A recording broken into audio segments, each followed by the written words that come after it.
ನಮಸ್ಕಾರ ಗೆಳೆಯರಿ, stock market Kannada ಚಾನಲ್ಗೆ ಸ್ವಾಗತ ಸುಸ್ವಾಗತ. ಗೆಳೆಯರಿ, ವಿಡಿಯೋದಲ್ಲಿ ಇವತ್ತು ನಮ್ಮ ಮಾರ್ಕೆಟ್ ಅಲ್ಲಿ ಸುದ್ದಿಲಿರುವಂತಹ ಇಂಪಾರ್ಟೆಂಟ್ ಶೇರ್ಗಳ ಬಗ್ಗೆ ಕವರ್ ಮಾಡ್ತಾ ಇದ್ದೀನಿ. ಹಾಗೆ ಈಗಾಗಲೇ ನಿನ್ನೆ ರಾತ್ರಿಯ ವಿಡಿಯೋದಲ್ಲಿ ಹಲವು ಕಂಪನಿಗಳಿಗೆ ಸಂಬಂಧಪಟ್ಟಂತ ಅಪ್ಡೇಟ್ ಗಳನ್ನ ಕೊಟ್ಟಿದ್ದೀನಿ.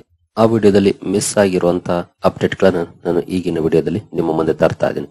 ಹಾಗಾಗಿ ಇನ್ ಕೇಸ್ ಇಲ್ಲಿವರೆಗೂ ನೀವು ಈ ವಿಡಿಯೋ ನೋಡಿಲ್ಲ ಅಂತಂದ್ರೆ ಒಂದ್ಸಲ ನೋಡಿ. ಇದರಲ್ಲಿ ಈಗಾಗಲೇ ಸಾಕಷ್ಟು ಅಪ್ಡೇಟ್ ಗಳನ್ನ ಕೊಟ್ಟಿದ್ದೀನಿ. ಹಾಗೆ ಈಗಿನ ವಿಡಿಯೋದಲ್ಲಿ ಮುಂದುವರಿಯ ಮುಂಚೆ ಡಿಸ್ಕ್ಲೇಮರ್ ಕೊಡ್ಲಿಕ್ಕೆ ಇಷ್ಟಪಡ್ತೀನಿ. ಇಲ್ಲಿ ಕವರ್ ಮಾಡ್ತಿರೋಂತ ಯಾವುದೇ ಸ್ಟಾಕ್ ಅನ್ನು ಕೂಡ ರೆಕಮೆಂಡ್ ಮಾಡ್ತಿಲ್ಲ. ನೀವು ಫರ್ದರ್ ಸ್ಟಡಿ ಮೆಡಿಟೇಷನ್ ನೋಡಬಹುದು. ಆಸ್ ಎಜುಕೇಶನಲ್ ಪರ್ಪಸ್ ನಾನು ವಿಡಿಯೋ ಮುಂದೆ ತರ್ತಾ ಇದ್ದೀನಿ. ಮೊದಲಿಗೆ ಇರಾನ್ ಇಸ್ರೇಲ್ ಇಂದ ಯಾವ ರೀತಿಯ ಸುದ್ದಿಗಳು ಬರ್ತಾ ಇದೆ ಅಂತ ನೋಡ್ಕೊಂಡು ಮುಂದುವರಿಯೋಣ. ನೋಡಬಹುದು, Donald Trump says Iran Israel will make A deal just like I made India Pakistan. Trump ಅನ್ನ ಸದ್ಯದಲ್ಲೇ ಡೀಲ್ ಆಗುತ್ತೆ ಅಂತ ಹೇಳ್ತಾರೆ ಇರಾನ್ ಇಸ್ರೇಲ್ ನಡುವೆ. ಗೊತ್ತಿಲ್ಲ ಇದು ಎಷ್ಟು ಮಟ್ಟಿಗೆ ಸಾಧ್ಯ ಆಗುತ್ತೆ ಅಂತ. ಹಾಗೆ ಇನ್ನು ಕೆಲವು ಸುದ್ದಿಗಳು ಬರ್ತಾ ಇದಾವೆ, ಸೀಸ್ ಫೈರ್ ಆಗಬಹುದು ಅಂತ. ಆದ್ರೆ ಇದನ್ನ ಇರಾನ್ ಅಲಗಳಿತಾ ಇದೆ. ನೋಡಬಹುದು, Iran rejects ceasefire negotiations while under Israeli attack, official says. But ಇನ್ನು ಕೆಲವು ಸುದ್ದಿಗಳು ಏನಂತಂದ್ರೆ ಈಗಾಗಲೇ ಇರಾನ್ ಸಾಕಷ್ಟು ಹೊಡೆತ ತಿಂದಿದೆ ಅಂತ. ಹಾಗಾಗಿ ಈ ಎಸ್ಕಲೇಷನ್ ವೀಕ್ ಆಗ್ಬಹುದು ಇರಾನ್ ಕಡೆಯಿಂದ ಅನ್ನುವಂತ ಎಕ್ಸ್ಪೆಕ್ಟೇಷನ್ಸ್ ಕೂಡ ಇದೆ. ಬಟ್ ರಿಯಾಲಿಟಿ ಗೊತ್ತಿಲ್ಲ, ಎಕ್ಸ್ಪೆಕ್ಟೇಷನ್ಸ್. ಹಾಗೆ ಇನ್ ಕೇಸ್ ವೀಕ್ ಆದಂತ ಸಂದರ್ಭದಲ್ಲಿ ಅವ್ರು ಏನ್ ಬೇಕಾದ್ರೂ ಡಿಸಿಷನ್ ತಗೊಳ್ಬಹುದು. ಕೆಲವು ಸಲ ಮಾರ್ಕೆಟ್ಗೆ ನೆಗೆಟಿವ್ ಆಗುವಂತ ಡಿಸಿಷನ್ ಕೂಡ ಬರ್ಬೋದು. ಯಾಕಂದ್ರೆ ಸ್ಟ್ರೈಟ್ ಆಫ್ ಹಾರ್ಮುಜ್ ಗೊತ್ತಲ್ಲ, ಮೊನ್ನೆ ವಿಡಿಯೋ ಕವರ್ ಮಾಡಿದ್ದೀನಿ ಇದ್ರ ಬಗ್ಗೆ. ನಿನ್ನೆ ವಿಡಿಯೋದಲ್ಲೂ ಕೂಡ ಇದನ್ನ ಮೆನ್ಷನ್ ಮಾಡಿದ್ದೀನಿ. ಅದನ್ನೇನಾದ್ರೂ ಕ್ಲೋಸ್ ಮಾಡಿದ್ರೆ ಅದು ಗ್ಲೋಬಲ್ ಟ್ರೇಡ್ ನ ಮೇಲೆ ಇಂಪ್ಯಾಕ್ಟ್ ಮಾಡುತ್ತೆ, ಎಸ್ಪೆಷಲಿ ಕ್ರೂಡ್ ಟ್ರೇಡ್ ನ ಮೇಲೆ. ಹಾಗಾಗಿ ಅಲ್ಲಿ ಹೆಚ್ಚು ಗಮನ ಹೋಗುತ್ತೆ. ಇನ್ ಕೇಸ್ ಅವರು ಆ ರೀತಿಯ ಡಿಸಿಷನ್ ಗಳನ್ನ ತಗೊಂಡ್ರೆ, ವೀಕ್ ಆದ್ವಿ ನಮ್ ಕೈಲಿ ಆಗ್ತಾ ಇಲ್ಲ ಅಂದ್ರೆ ಅಂತ ಸಂದರ್ಭದಲ್ಲಿ ಏನ್ ಬೇಕಾದ್ರೂ ಡಿಸಿಷನ್ ತಗೊಳ್ಬಹುದು, ಚಾನ್ಸಸ್ ಇರುತ್ತೆ. ಹಾಗಾಗಿ ಕೇರ್ಫುಲ್ ಆಗಿ ವಾಚ್ ಮಾಡ್ಬೇಕಾಗುತ್ತೆ ಯಾವ ಡಿಸಿಷನ್ ಗಳು ಇರಾನ್ ಕಡೆಯಿಂದ ಬರ್ತವೆ ಅಂತ. ಇಸ್ರೇಲ್ ಅಂತೂ ಅಟ್ಯಾಕ್ ಅನ್ನ ಮಾಡ್ತಾ ಇದೆ, ಇರಾನ್ ಕೂಡ ಅದಕ್ಕೆ ರಿಯಾಕ್ಟ್ ಮಾಡ್ತಿದೆ. ಬಟ್ ದೊಡ್ಡ ಮಟ್ಟದಲ್ಲಿ ರಿಯಾಕ್ಟ್ ಮಾಡ್ಲಿಕ್ಕೆ ಅಥವಾ ಇಸ್ರೇಲ್ ಮಾಡಿದಂತ ನಷ್ಟವನ್ನ ಉಂಟು ಮಾಡ್ಲಿಕ್ಕೆ ಇರಾನ್ಗೆ ಆಗ್ತಾ ಇಲ್ಲ. ಹಾಗಾಗಿ ಗೊತ್ತಿಲ್ಲ ಏನ್ ಸುದ್ದಿಗಳು ಬರ್ತವೆ ಅಂತ. ಪಾಸಿಟಿವ್ ಸುದ್ದಿ ಬಂದ್ರು ಬರ್ಬೋದು, ನೋಡೋಣ. ಇನ್ನು ಈ ಎಲ್ಲಾ ಸುದ್ದಿಗಳ ನಂತರ ಕ್ರೂಡ್ ಆಯಿಲ್ ಯಾವ ರೀತಿ ಪರ್ಫಾರ್ಮ್ ಮಾಡ್ತಾ ಇದೆ ಅಂತ ನೋಡಿದ್ರೆ, ಕ್ರೂಡ್ ಆಯಿಲ್ ಅಲ್ಲಿ ನೋಡಬಹುದು 1% ರ್ಯಾಲಿ ನೋಡ್ಲಿಕ್ಕೆ ಕಾಣ್ತಾ ಇದೆ. ನಾರ್ಮಲ್ ಪರ್ಫಾರ್ಮೆನ್ಸ್ ಇದೆ ಅಂತ, ದೊಡ್ಡ ಮಟ್ಟದ ರ್ಯಾಲಿ ಏನಿಲ್ಲ. ಇನ್ನು ಶುಕ್ರವಾರ ನಮಗೆ ನೋಡ್ಲಿಕ್ಕೆ ಸಿಕ್ತು 7% ಅಥವಾ ಅಬೌವ್ 7%. ಆ ರೀತಿ ರ್ಯಾಲಿ ಏನು ಸದ್ಯದ ಮಟ್ಟಿಗಿಲ್ಲ. 1% ಪಾಸಿಟಿವ್ ಅಲ್ಲಿ ಟ್ರೇಡ್ ಆಗ್ತಿದೆ. ಸ್ವಲ್ಪ ಪಾಸಿಟಿವ್ ಅಂತಾನೆ ಹೇಳ್ಬೋದು ಇದನ್ನ ಮಾರ್ಕೆಟ್ಗೆ. ಯಾಕಂದ್ರೆ 4-5-6% ಈ ರೀತಿ ರ್ಯಾಲಿ ಬಂದ್ರೆ ಅದು ಸ್ವಲ್ಪ ನೆಗೆಟಿವ್ ಆಗ್ತಾ ಇತ್ತು. ಬಟ್ ಆ ರೀತಿಯ ದೊಡ್ಡ ರ್ಯಾಲಿ ನೋಡ್ಲಿಕ್ಕೆ ಸಿಗ್ತಾ ಇಲ್ಲ. ಬಟ್ ಇನ್ ಬಿಟ್ವೀನ್ ಹೋಗಾದ್ರೂ ಬಂದ್ರು ಬರ್ಬೋದು. But as of now 1% positive ಅಲ್ಲಿ ಟ್ರೇಡ್ ಆಗ್ತದೆ ನಾನು ಈ ವಿಡಿಯೋನ ಕವರ್ ಮಾಡುವಂತ ಸಂದರ್ಭದಲ್ಲಿ. ಇನ್ನು ಇಂಡಿವಿಜುವಲ್ ಸ್ಟಾಕ್ ಗಳ ಕಡೆ ನಾವು ಬಂದ್ರೆ, ITC ಲಿಮಿಟೆಡ್ ಇವತ್ತು ಸುದ್ದಿಯಲ್ಲಿರುತ್ತೆ. ನಿನ್ನೆ ಈಗಾಗಲೇ ITC ಹೋಟೆಲ್ ಸ್ಟಾಕ್ ಬಗ್ಗೆ ಕವರ್ ಮಾಡಿದೀನಿ. ಇವತ್ತು ITC ಕೂಡ ಸುದ್ದಿಯಲ್ಲಿರುತ್ತೆ. ಕಾರಣ ನೀವು ಇಲ್ಲಿ ನೋಡಬಹುದು, ಕಂಪನಿ ಒಂದು ಅಕ್ವಿಸಿಷನ್ ಮಾಡಿದೆ. ITC limited in regulatory filing said that it has acquired ಶ್ರೇಷ್ಠ ನ್ಯಾಚುರಲ್ ಬಯೋ ಪ್ರಾಡಕ್ಟ್ಸ್. ಈ ಶ್ರೇಷ್ಠ ನ್ಯಾಚುರಲ್ ಬಯೋ ಪ್ರಾಡಕ್ಟ್ಸ್ ಕಂಪನಿಯನ್ನ ಅಕ್ವೈರ್ ಮಾಡಿದೆ. ಈ ಅಕ್ವಿಸಿಷನ್ ಕಾರಣಕ್ಕೆ ಸುದ್ದಿಯಲ್ಲಿರುತ್ತೆ. 400 ಕೋಟಿಗೆ ಈ ಅಕ್ವಿಸಿಷನ್ ಅನ್ನ ಮಾಡಿದೆ. ಹಾಗಾಗಿ ITC ಯನ್ನ ಅಬ್ಸರ್ವ್ ಮಾಡಬಹುದು ಇವತ್ತು ಯಾವ ರೀತಿ ಪರ್ಫಾರ್ಮೆನ್ಸ್ ಈ ನ್ಯೂಸ್ ಗೆ ಸಂಬಂಧಪಟ್ಟಂತೆ ಬರುತ್ತೆ ಸ್ಟಾಕ್ ಅಲ್ಲಿ ಅಂತ. ನಂತರ IREDA ಕೂಡ ಸುದ್ದಿಯಲ್ಲಿರುತ್ತೆ. ಕಾರಣ ನೋಡಬಹುದು, Gensol engineering faces insolvency over IREDA dues. IREDA Gensol engineering ಏನು ಲೋನ್ ಕೊಟ್ಟಿತ್ತು, ಇದಕ್ಕೆ ಸಂಬಂಧಪಟ್ಟಂತೆ NCLT ಅಲ್ಲಿ ಕೇಸ್ ಫೈಲ್ ಮಾಡಿತ್ತು. ಅದಕ್ಕೀಗ NCLT ಅಡ್ಮಿಟ್ ಮಾಡಿದೆ, ಅಂದ್ರೆ ಆ ಕೇಸನ್ನ ಅಕ್ಸೆಪ್ಟ್ ಮಾಡ್ಕೊಂಡಿದೆ. ಈ ಸುದ್ದಿಯ ಕಾರಣಕ್ಕೆ IREDA ಕೂಡ ಸುದ್ದಿಯಲ್ಲಿರುತ್ತೆ. ಜೊತೆಗೆ ಜನ್ಸಾಲ್ ಇಂಜಿನಿಯರಿಂಗ್ ಕೂಡ ಫೋಕಸ್ ಅಲ್ಲಿರುತ್ತೆ. ಈಗಾಗಲೇ ಶುಕ್ರವಾರದ ಸೆಷನ್ ಅಲ್ಲಿ ಜನ್ಸಾಲ್ ಅಲ್ಲಿ ಲೋಯರ್ ಸರ್ಕ್ಯೂಟ್ ಪರ್ಫಾರ್ಮೆನ್ಸ್ ಕಂಡು ಬಂದಿದೆ.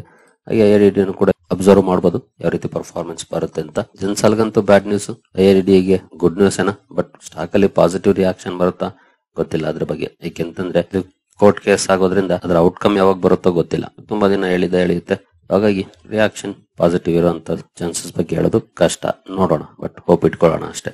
ನಂತರ ನ್ಯಾಟ್ಕೋ ಫಾರ್ಮಾ ಕೂಡ ಫೋಕಸ್ ಅಲ್ಲಿ ಇರುತ್ತೆ. ಕಾರಣ ಕಂಪನಿಯ ಪ್ಲಾಂಟ್ ಅಲ್ಲಿ USFDA ಇನ್ಸ್ಪೆಕ್ಷನ್ ಇತ್ತು. 483 1 ಅಬ್ಸರ್ವೇಷನ್ ಅನ್ನ ಫೈಂಡ್ ಮಾಡಿದೆ ಕಂಪನಿ, USFDA. ಈ ಸುದ್ದಿಯ ಕಾರಣಕ್ಕೆ ನ್ಯಾಟ್ಕೋ ಫಾರ್ಮಾ ಕೂಡ ಫೋಕಸ್ ಅಲ್ಲಿ ಇರುತ್ತೆ. ಇದನ್ನು ಸಹ ಅಬ್ಸರ್ವ್ ಮಾಡಬಹುದು ಯಾವ ರೀತಿ ರಿಯಾಕ್ಷನ್ ಸ್ಟಾಕ್ ಅಲ್ಲಿ ನೋಡ್ಲಿಕ್ಕೆ ಸಿಗುತ್ತೆ ಅಂತ. ನಂತರ ಆರ್ಕೇಡ್ ಡೆವಲಪರ್ಸ್ ಕೂಡ ಫೋಕಸ್ ಅಲ್ಲಿ ಇರುತ್ತೆ. ಕಾರಣ ಕಂಪನಿ ಮಹಾರಾಷ್ಟ್ರದ ಥಾಣೆ ಮಾರ್ಕೆಟ್ ಗೆ ಎಂಟರ್ ಆಗಿದೆ. ಈ ಕಂಪನಿ ಒಂದು ರಿಯಲ್ ಎಸ್ಟೇಟ್ ಕಂಪನಿ. ಅಲ್ಲಿ ಸುಮಾರು 6 ಎಕರೆ ಅಕ್ವಿಸಿಷನ್ ಮಾಡ್ಕೊಳ್ಳೋ ಮೂಲಕ ಥಾಣೆ ಮಾರ್ಕೆಟ್ ಗೆ ಎಂಟರ್ ಆಗಿದೆ. ಅದರಲ್ಲೂ ಮೆಟ್ರೋ ಏರಿಯಾದಲ್ಲಿ ಸುಮಾರು 2,000 ಕೋಟಿ ರೆವಿನ್ಯೂ ಪೊಟೆನ್ಶಿಯಲ್ ಇರುವಂತಹ ಪ್ರಾಜೆಕ್ಟ್ ಇದಾಗುತ್ತೆ ಅನ್ನುವಂತ ಎಕ್ಸ್ಪೆಕ್ಟೇಷನ್ ಅನ್ನ ಕಂಪನಿ ಕೊಡ್ತಾ ಇದೆ. ಈ ಸುದ್ದಿಯ ಕಾರಣಕ್ಕೆ ಆರ್ಕೇಡ್ ಡೆವಲಪರ್ಸ್ ಕೂಡ ಫೋಕಸ್ ಅಲ್ಲಿ ಇರುತ್ತೆ. ಇದನ್ನು ಸಹ ಅಬ್ಸರ್ವ್ ಮಾಡಬಹುದು ಇವತ್ತು ಯಾವ ರೀತಿ ಮಾರ್ಕೆಟ್ ರಿಯಾಕ್ಟ್ ಮಾಡುತ್ತೆ ಈ ಸುದ್ದಿಗೆ ಅಂತ. ನಂತರ IOL ಕೆಮಿಕಲ್ಸ್ ಅಂಡ್ ಫಾರ್ಮಾಸ್ಯೂಟಿಕಲ್ಸ್ ಕೂಡ ಫೋಕಸ್ ಅಲ್ಲಿ ಇರುತ್ತೆ. ಕಂಪನಿಯ ಒಂದು ಮೆಡಿಸಿನ್ ಗೆ EU ಅಪ್ರೂವಲ್ ಸಿಕ್ಕಿದೆ, ಯುರೋಪಿಯನ್ ಯೂನಿಯನ್ ಅಪ್ರೂವಲ್ ಸಿಕ್ಕಿದೆ. ಅಂದ್ರೆ ಈ ಮೆಡಿಸಿನ್ ಅನ್ನ ಇನ್ ಮುಂದೆ ಯುರೋಪಿಯನ್ ಯೂನಿಯನ್ ಗೆ ಮಾರಾಟ ಮಾಡಬಹುದು. ಈ ಒಂದು ಅಪ್ರೂವಲ್ ನ ಕಾರಣಕ್ಕೆ IOL ಕೆಮಿಕಲ್ಸ್ ಕೂಡ ಫೋಕಸ್ ಅಲ್ಲಿ ಇರುತ್ತೆ. ಈ ಸ್ಟಾಕ್ ಅನ್ನು ಸಹ ಅಬ್ಸರ್ವ್ ಮಾಡಬಹುದು ಇವತ್ತು ಯಾವ ರೀತಿಯ ಪರ್ಫಾರ್ಮೆನ್ಸ್ ಬರುತ್ತೆ ಅಂತ. ನಂತರ ಬಿರ್ಲಾ ಕಾರ್ಪೊರೇಷನ್ ಕೂಡ ಫೋಕಸ್ ಅಲ್ಲಿ ಇರುತ್ತೆ. ಮೊನ್ನೆ ಈ ಸುದ್ದಿಯನ್ನ ನೋಡಿದ್ವಿ, ಬಹುಶಃ ಇದು ಶುಕ್ರವಾರ ಡ್ಯೂರಿಂಗ್ ಮಾರ್ಕೆಟ್ ಬಂತು ಆಫ್ಟರ್ ಮಾರ್ಕೆಟ್ ಬಂತು ಎಕ್ಸಾಕ್ಟ್ಲಿ ನನಗೆ ಗೊತ್ತಿಲ್ಲ. ಕಂಪನಿ ರಾಜಸ್ಥಾನದಲ್ಲಿ ಲೈಮ್ ಸ್ಟೋನ್ ಬ್ಲಾಕ್ ಬಿಡ್ ಅನ್ನ ಪಡ್ಕೊಂಡಿದೆ, 500 hectare limestone block Jaisalmer ಅಲ್ಲಿ. ಈ ಸುದ್ದಿಯ ಕಾರಣಕ್ಕೆ ಬಿರ್ಲಾ ಕಾರ್ಪೊರೇಷನ್ ಅನ್ನು ಕೂಡ ಅಬ್ಸರ್ವ್ ಮಾಡಬಹುದು ಇವತ್ತು ಯಾವ ರೀತಿ ಪರ್ಫಾರ್ಮೆನ್ಸ್ ನೋಡ್ಲಿಕ್ಕೆ ಸಿಗುತ್ತೆ ಅಂತ. ನಂತರ ಬಜಾಜ್ ಫೈನಾನ್ಸ್ ಬಗ್ಗೆ ಈಗಾಗಲೇ ನಿನ್ನೆ ವಿಡಿಯೋದಲ್ಲೂ ಕೂಡ ಮೆನ್ಷನ್ ಮಾಡಿದೀನಿ.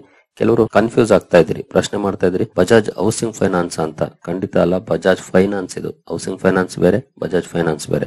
ಹೌಸಿಂಗ್ ಫೈನಾನ್ಸ್ ಸ್ಟಾಕ್ ಸ್ಪ್ಲಿಟ್ ಅಥವಾ ಬೋನಸ್ ಕೊಡ್ತಾ ಇಲ್ಲ, ಬಜಾಜ್ ಫೈನಾನ್ಸ್ ಕೊಡ್ತಾ ಇರೋದು. ಇದರ ಪ್ರೈಸ್ ನಿಯರ್ಲಿ 10,000 ಇದೆ, ಅಂದ್ರೆ 9,300 ಚಿಲ್ಲರೆ ಇದೆ ಈಗ. ಬಟ್ ಇವತ್ತು ಸ್ಟಾಕ್ ಪ್ರೈಸ್ ಅಡ್ಜಸ್ಟ್ ಆಗುತ್ತೆ, 9,300 ಇರೋದು ಡಿವೈಡೆಡ್ ಬೈ 10 ಆಗುತ್ತೆ, ಅಂದ್ರೆ 90% ಡೌನ್ ತೋರಿಸುತ್ತೆ ನಿಮ್ಮ ಪೋರ್ಟ್ಫೋಲಿಯೋದಲ್ಲಿ ಇನ್ ಕೇಸ್ ಏನಾದ್ರೂ ಇದ್ರೆ. ಬಟ್ ಅದಕ್ಕಾಗಿ ಭಯ ಪಡುವಂತ ಅವಶ್ಯಕತೆ ಏನಿಲ್ಲ, ನಿಮ್ಗೆ ಅಡಿಷನಲ್ ಶೇರ್ಗಳು ಬರುತ್ತೆ ಬೋನಸ್ ಅಂಡ್ ಸ್ಪ್ಲಿಟ್, ಆಗ ಪ್ರೈಸ್ ಅಡ್ಜಸ್ಟ್ ಆಗುತ್ತೆ. ಅಲ್ಲಿವರೆಗೂ ನೆಗೆಟಿವ್ ತೋರಿಸುತ್ತೆ ಅಷ್ಟೇ. ಮತ್ತೊಮ್ಮೆ ರಿಪೀಟ್ ಮಾಡ್ತೀನಿ, ಬಜಾಜ್ ಹೌಸಿಂಗ್ ಫೈನಾನ್ಸ್ ಅಲ್ಲ, Bajaj finance limited. Bajaj housing finance ಯಾವುದೇ ರೀತಿಯ ಬೋನಸ್ ಸ್ಪ್ಲಿಟ್ ಅನ್ನು ಅನೌನ್ಸ್ ಮಾಡಿಲ್ಲ, ಬಜಾಜ್ ಫೈನಾನ್ಸ್ ಲಿಮಿಟೆಡ್ ಅನೌನ್ಸ್ ಮಾಡಿರೋದು. ಈ ಸ್ಟಾಕ್ ಅನ್ನು ಕೂಡ ಅಬ್ಸರ್ವ್ ಮಾಡಬಹುದು. ಕಾರ್ಪೊರೇಟ್ ಆಕ್ಷನ್ ನಂತರ ಯಾವ ರೀತಿ ಪರ್ಫಾರ್ಮೆನ್ಸ್ ಬರುತ್ತೆ, ಅಪ್ ಆಗುತ್ತಾ ಡೌನ್ ಆಗುತ್ತಾ ಅನ್ನೋದನ್ನ ಇವತ್ತು ನಿಮ್ಮ ವಾಚ್ ಲಿಸ್ಟ್ ಅಲ್ಲಿ ಇಟ್ಕೊಂಡು ನೋಡಬಹುದು. ನಂತರ ಏನು ಪ್ರೈಮರಿ ಮಾರ್ಕೆಟ್ ಕಡೆ ಬಂದ್ರೆ, ಒಸ್ವಾಲ್ ಪಂಪ್ಸ್ IPO ಶುಕ್ರವಾರನೇ ಓಪನ್ ಆಗಿದೆ, ಇವತ್ತು ನಾಳೆ ಕೂಡ ಓಪನ್ ಇರುತ್ತೆ. ಗ್ರೇ ಮಾರ್ಕೆಟ್ ಪ್ರೀಮಿಯಂ ಅನ್ನು ನೋಡಿದ್ರೆ 45 rupees ಆಸ್ ಆಫ್ ನೌ ಇದೆ, ಅಂದ್ರೆ 7.3%. ಮೊನ್ನೆ ವಿಡಿಯೋ ಕವರ್ ಮಾಡಿದಾಗ ಅರೌಂಡ್ 15% ಇತ್ತು, ನೋಡಬಹುದು ಹಾಫ್ ಆಗ್ಬಿಟ್ಟಿದೆ ಈಗ. ಅದರಲ್ಲಿ ಮಾರ್ಕೆಟ್ ಕಂಡೀಷನ್ ಸ್ವಲ್ಪ ನೆಗೆಟಿವ್ ತಿರುಗಿದ್ರೆ ಇಮಿಡಿಯೇಟ್ಲಿ ಗ್ರೇ ಮಾರ್ಕೆಟ್ ಪ್ರೀಮಿಯಂ ಅಲ್ಲಿ ವೈಪೌಟ್ ನೋಡ್ಲಿಕ್ಕೆ ಸಿಗುತ್ತೆ.